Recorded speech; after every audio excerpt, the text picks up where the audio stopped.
நம்முடைய தெருக்களில வந்துட்டு குப்பை எடுக்கிற அந்த குப்பை அள்ளுகிற பெண்கள்.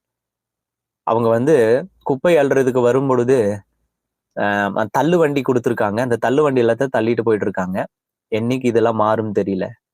ஆனா, அவர்கள் வரும்பொழுது அவங்களுக்கு ஒரு யூனிஃபார்ம் குடுத்துருக்காங்க. அவங்க பெரிய டை கட்டி, பெரிய மேக்கப் பண்ணி குப்பை அள்ள முடியாதுங்க.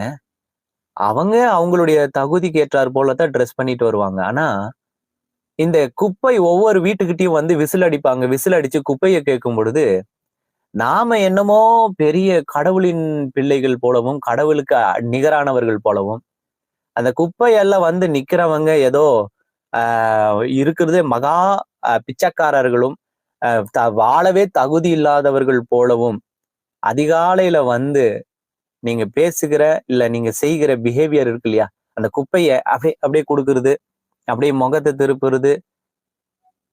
அவங்களுக்கு தேவை ஒரு புன்னகைங்க. அவங்க வீடு வீடா எனக்கு தெரியும் இங்க ஒரு அம்மா காலையில 7 மணிக்கு குப்பைய நம்ம வீடு தான் ஃபர்ஸ்ட் எடுப்பாங்க. 2:30 மணிக்கு மெதுவா இந்த வண்டி இங்க தான் இந்த கிரவுண்ட்ல தான் நிறுத்துவாங்க. இந்த கிரவுண்ட் பாக்குறீங்களா? இங்க பாருங்க. அந்த கிரவுண்ட் அங்க ஒரு வண்டி இருக்கு இல்லையா? அந்த வண்டி கிட்ட தான் நிறுத்துவாங்க. 2:30 மணி, 3 மணி. நான் வந்தோனே கேட்பேன். "அம்மா இப்பதான் முடிஞ்சாம்மா?" அப்படின்னு. "ஐயா, பாஸ்டர் இப்பதான் முடிஞ்சுச்சு பாஸ்டர்" அப்படின்னுவாங்க. வெயில்ல வருவாங்க. இங்க காரமடை வெயில் ரொம்ப பயங்கரம். அந்த வெயில்ல வருவாங்க. நான் என்னைக்குமே காலையில வந்தோனே, "எப்படி இருக்கீங்க?" அப்படின்னு கேட்கும்பொழுது, அந்த அம்மாவுக்கு அவ்வளோ ஒரு சந்தோஷம். ஏன் அந்த சந்தோஷம்னா, நம்மள மதிக்கிறாங்களே அப்படின்ற அந்த சந்தோஷம் தான்.